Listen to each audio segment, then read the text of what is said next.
right. Hey, good morning. We are back. I have got Anthony King in the studio with me this morning. And Anthony, how long have you been at the Gospel Rescue Mission at this point? I've been here at the Gospel Mission Rescue for about the last 30 days. 30 days? Just 30 days? Yep, just 30 days. Seems like with as much as you've accomplished during your time here, it seems like you've been here for longer than that for some reason. Well, there's a lot of opportunity here for one to elevate yourself and to move forward. And I've taken advantage of the things that the gospel's given me to be able to move forward in life. Cool. Well, so we just saw a garden video, and that's really where I've seen you the most, as far as just around the facility. You just, hard working out there in the garden. Certainly our raised beds take some wear and tear from season to season, and they look fantastic out there right now, man. And I appreciate a lot of that's due to your hard work on that. Well, I appreciate that. It's been a group effort, though. Everybody here has kind of helped to keep good spirits, and I've had leadership from the main gardener here at the institution. Yeah. David James. Yeah. And he's been pretty helpful, kind of explaining what was in the past, and so how we can have a fruitful year this year. Yeah. We've improved the soil and improved on part of the layout, so we're going to have some weed barrier and things this year will help us keep a lot of productivity in the garden. Yeah, that's great. That's really great. So, well, maybe for those who don't know you here, can you tell me a little bit about your story, about kind of what landed you in a Gospel Rescue Mission? Yeah, after a long life of really selfishness and battling with some alcoholism and emotional problems within my family, I got to the point to where I really was focused only on my own agenda. And I ended up, disgracing, my way of life and offending a lot of the people around me. And so I ended up losing everything: my home, my job, Wow. my wife, my kids. And I got in a position to where I had to make a choice. And it's taken about 6 years now of hard work and dedication. And I've come back around and been walking with the Lord. And so when I came to this town here, I thought, how could I be of use and where can I stay? Yeah. And the mission was available to me. And so I came through the doors, and since then I've been working forward, and I was able to actually get closer to God while I've been here, been able to reconnect with some of my family. Good. And it's just been a very positive and fulfilling experience. Nice. Did you, were there any, did you have any reservations before coming to the mission? Oh, absolutely. Like what kind of things? The same stigmas that I myself had before when I was a younger man, when I was working hard and doing good, I'd look over at something like this, a mission or homeless, and I'd say, those people are the ones that are below. Those people are the troublemakers. Those people are the ones that have some backstory that's horrible or heinous, or any excuse to elevate myself in that moment. Right. And then the life hits you, and you realize how much of a hypocrite you've been, and you come back around, and you think of the door, and you think, now I'm going to go into that place, but you have to take a leap of faith and move forward, because the word in the hand was always there, and so I came through the doors thinking that I was going to come in and get Bible thumped, bunk, to the head. Yeah. But I came in and instead I found a welcomingness, and I found fellowship. Good. And it's been something that it was something that at first I did not want to do, and I was scared to do, but it was the best decision I ever made in my life, walking through those doors. Wow. Well, that's great. Well, and you're one of those guys that really come in and hit the ground running. I mean, there's when we get people that come in, kind of, they've got a broken idea of what is going to happen here. They've got a broken idea about how to fix kind of the life that they've got messed up, and a lot of times their ideas kind of clash with ours, and we've got to get them to kind of go, hey, let's just walk together for a minute. Let's kind of find a spot where we can come in sync with each other, and some common goals, some mutual goals, and then let's work that out, right? Let's between the two of us, and so the harder that they fight against that, the less comfortable their stay is. But you're one of those guys that just walked in, and it seemed like you were, God must have just had you in a place where you were ready, as far as I can tell, because, boy, look at you go. So what kinds of things have you been doing since you've been here?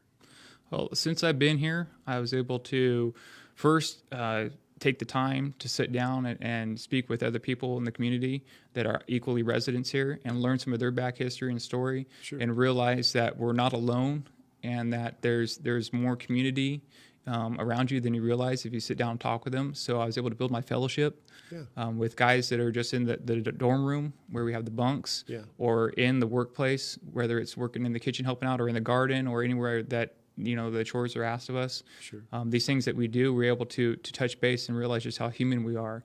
And so that was the first thing, is rebuilding that fellowship in the community.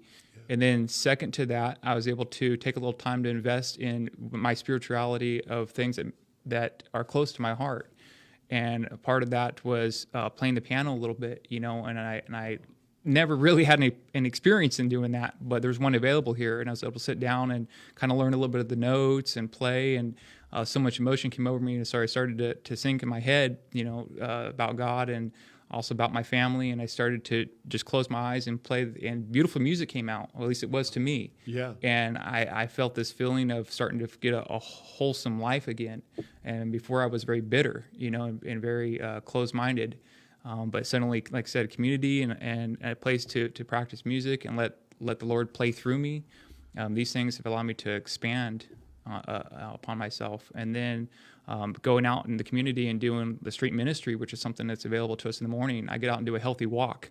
Yeah. And so 20 minutes out of the day every morning, I walk downtown. Yeah. I'm able to clean up the streets. I stop and I smell the flowers on the trees. I look around and I think to myself, wow, it feels good to be home. Wow. So I love the way that you frame the activities of the day. You're saying, look, I get to go out. I get to go out and do, clean the streets and these kinds of things where somebody who's really resistant to change, will often see that as oh no, they're forcing me to do this thing. They see the work and the chores as something that's being, kind of harshly put upon them. But you've got this just really delightful way of thinking about it, that I think is the work's the same, the same. You could have two guys doing the streets. One guy who is who feels like it's being some kind of a punishment on him, and a guy that's framing it in his mind like you're doing it, where golly, I get to go out and help the community, and I get to go out and smell the flowers, and I get to do a good healthy walk every day, and all those things, and they'll walk back with two absolutely different tales from doing the exact same thing. Isn't that crazy? Yeah, it is. A lot of people can be at different steps in their walk. Yeah. At different stages and where they are in life. Yeah. Different hardships may have come over them in the years. Bad advice, can really get to you, and sometimes it creates more problems than it's supposed to cure. Right. So when I hear those stories, like you're saying, and the other people that I've been around, and they talk about the inconvenience of some of those things that we're asked to do here, Sure. like go down and clean the street ministry, I try to just open up my heart and mind to them and just let them know that, remember that, for the things that have come against us in life, Yeah. and the hardships we have that might make you seem evil or ill content towards others, just remember that you can be the light.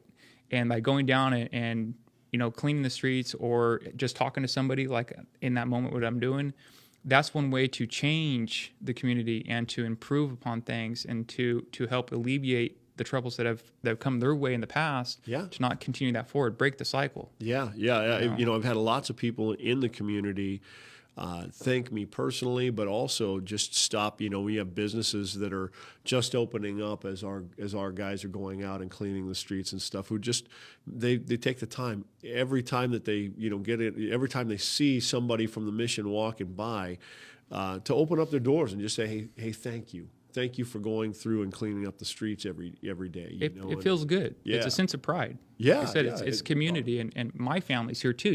Yeah. And so I know that somewhere along the day they could be driving by and they could look over and see that it's kept up on, and I took part in that. Yeah. Well, I love that. That sense of ownership in the community, and with your family there, with you recognize this is where I'm going to live. I can put any foot forward, why not put my best foot forward, right? You Yeah. know, and get out and do it that way. So the homeless in our area, you know, there seem to be a lot of people kind of migrating into the city of Grants Pass from outside the area. Although I'm sure there are a few natives along the way here, but they seem to be coming in and camping in our city parks and whatnot. And I know that this is pretty troublesome for the community. It has been for some time now. I mean, when we go out and we try and talk to them and we say, you know, why not go to the mission? Their tendency is to say things like, well, you know, the mission's got all these rules. Well, the mission is they're going to make me stop smoking or whatever. I mean, in the odd event that somebody's going to be watching this from that group, would there be anything you'd say to them? Just to try it, man, to take a leap of faith and just walk through the door. And if it doesn't work for you, that's fine. Then you can step back until you're ready. Right. But nobody's gonna chain you down. Nobody's gonna take you in and all of a sudden start to encircle you and give you pressure. Right. The idea is that the door is open. And if you just come in here and try it, you might be in that might be that moment in your life when things get better and you can move forward, but you won't know unless you try. Yeah. I mean, I can only speak for myself. Yeah.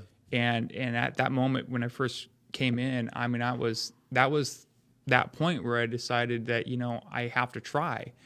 But it was absolutely terrifying. I didn't know what was next for me in life, you know, how I would be received. You just got to try it, man. You just got to step through the doors. Yeah, I totally agree. You know, it starts with just taking that leap into kind of the unknown. You know, there's some that maybe they try it, but it gets a little scary for them for a minute. They're not sure about it, so they back away before they've actually even stayed, you know, a week. They come in and stay a night or two, and then they, you know, turn and run.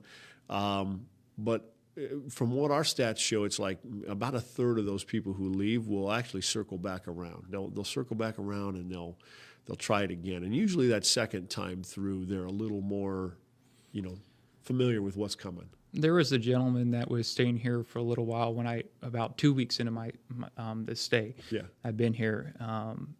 Now, when he came in, he was offstandish, had his hoodie up on his sweater. He was type of perception was given that you'd think, well, I can't trust this guy. You know, he might try to take my backpack or, you know, I'd keep an eye on him. Right. And, you know, I started to go over and get to know him. I said, you know, I didn't want to judge this person the way that I myself have felt judged in the past. And I started to ask him, and he eventually told me his name. And I was like, wow, you know, it's good to meet you. And he started to open up and started to help me out there outside doing some of the gardening and things. Yeah. And it was neat to see how he started to open up his personality and start to work and communicate. And was telling me a little bit about his backstory. And, you know, he's not here today, so I don't think it's appropriate to name his name. That's fine. But he could see just this sense of alleviation that somebody was taking the time just to spend with him one-on-one. Yeah. And I thought in that moment, you know, like, wow, this is how it works. You know, so for the gentleman, like you're saying, that somebody might come in and it doesn't work for them and they turn around and they leave and they can come back. Well, it really just comes down to knowing that somebody cares and wants to hear them, you know. Yeah. And if we just give that to them the first day, then yes, I do believe that they come back around, because it's hard not to feel that sense of community when you're here, and I would just want everybody to feel that. That's good, man. Well, you know, I know for my experience, you know, as I've been working with the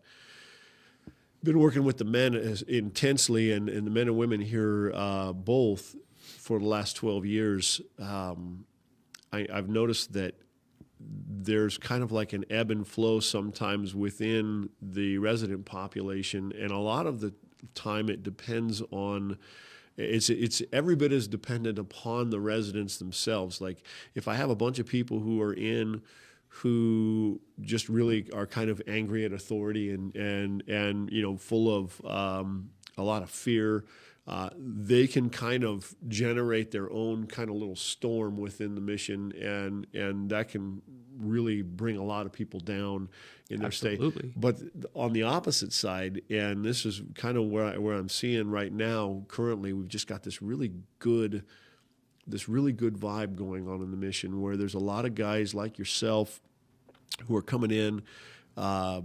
Your intention seems to be just, I just need to get my life turned around, and I'm grateful for any opportunity.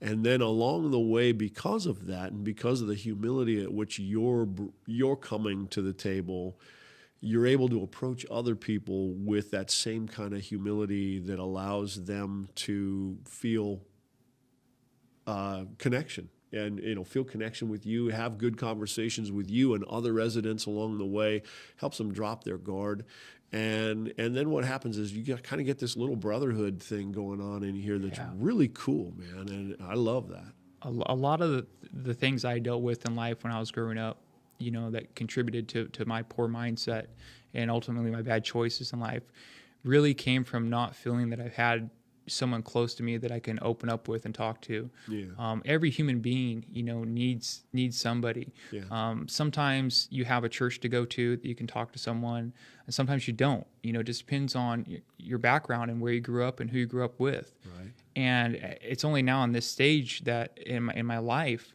that I'm able to actually get those things. I've always had a connection to God when I looked up the stars, or and hear the word on the radio, the word of the Bible. And those things were, touching to me in my heart, but I didn't truly understand them. Right. But since being here, I've been able to really understand it more. And then working with the other men and communicating, hear their backstories, equal amount of hardship, equal amount of troubles that have become to them.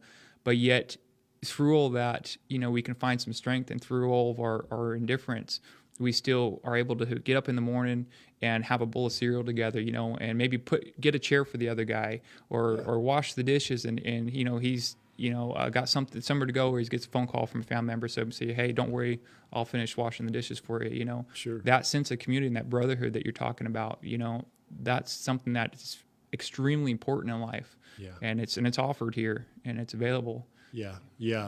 We've long said that people run out of relationship long before they run out of money, and that's why we don't think that just throwing a lot of free stuff at people is really the solution to the problem. It's that relational thing. On my deathbed, I will not have my possessions, but I will have my family, my friends, and my fellowship. Yeah. That I'll take with me. My memories made with my fellow man, walking in Christ. Those are the things that I can hang my hat on when I die. It's not going to be, the possessions that I've had, or how fast my car was, or how cool my cell phone was, or any of these things. I've had to learn that now. Yeah. It really comes down to family, friends, and faith. Yeah. Jesus Christ. Yeah. Yeah, absolutely. I agree with you 100%, man. And it's exciting to see, what the Lord's got going on in your life, what's happening in, the changes that He's obviously making in you. It's exciting to see. It's exciting to see how God is working in and through you to reach others along the way. So that's encouraging, man. I mean, what an honor it is to be used by God to be a support to other people and to help other people. That's why the staff and I get together. That's why we get up in the morning to do what we do. There's a gentleman that works here. He's one of the male coordinators, and his. Sorry, my name is John. John, yeah. Okay, John Davis. Yeah. Getting mixed up, but John is an outstanding person. Yeah.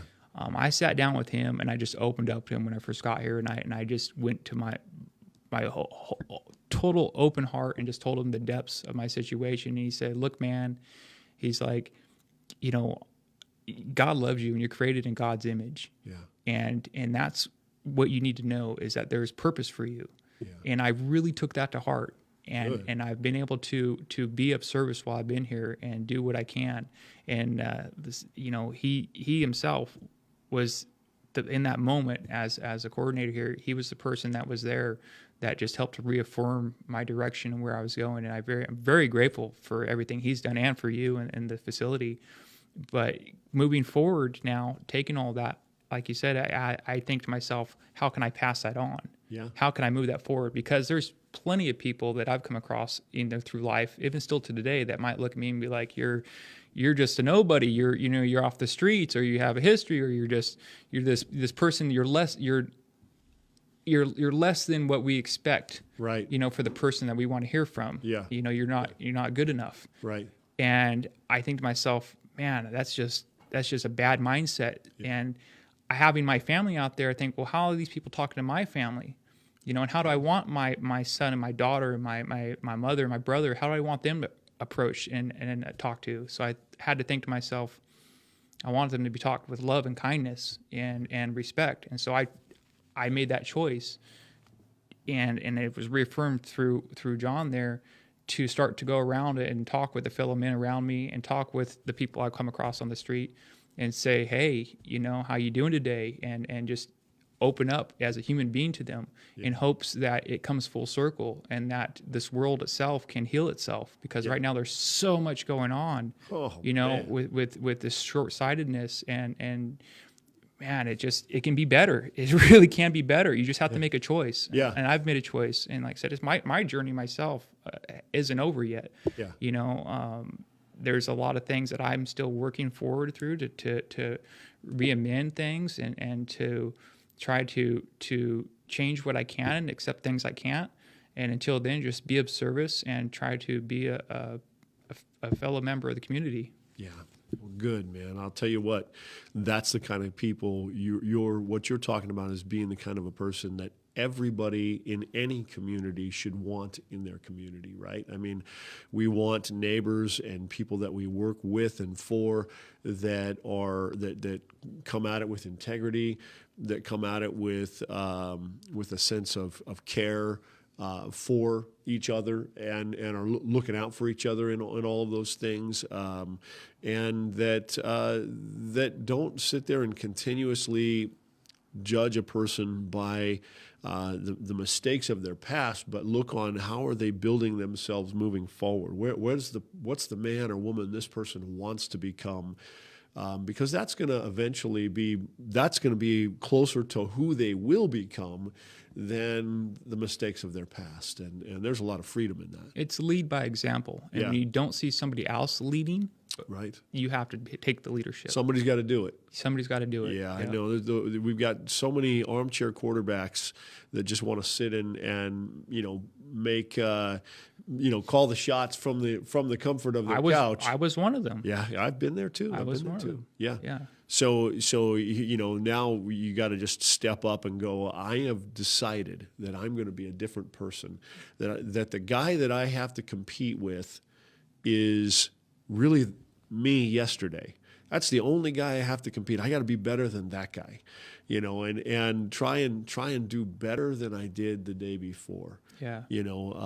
So in the garden here, it's nice that we have that available to us. It's one of the opportunities, whether it's working in the kitchen or out in the garden. Right. And out in the garden, I find there's God in the garden. Yeah. And it's something that's very therapeutic to me. Yeah. And I'm fortunate that we have a community garden here. Yeah. So when I'm out in the garden, when I'm working, even though it's the beginning of the season and we're just starting to get, some lettuce in, starting to get a little bit of some cabbage in, these different things, I've learned through gardening that what we nurture grows and what we neglect dies. Yeah. And it was something that I didn't fully understand, that mindset when I was younger, a younger man. Sure. But now I see it. And then I see the same thing through our practice in life and how God works in our life. If we take the time to look in the Bible and to read some of the Proverbs and take the time to communicate with our fellow man, those things that we nurture and we build upon, they flourish and become fruitful.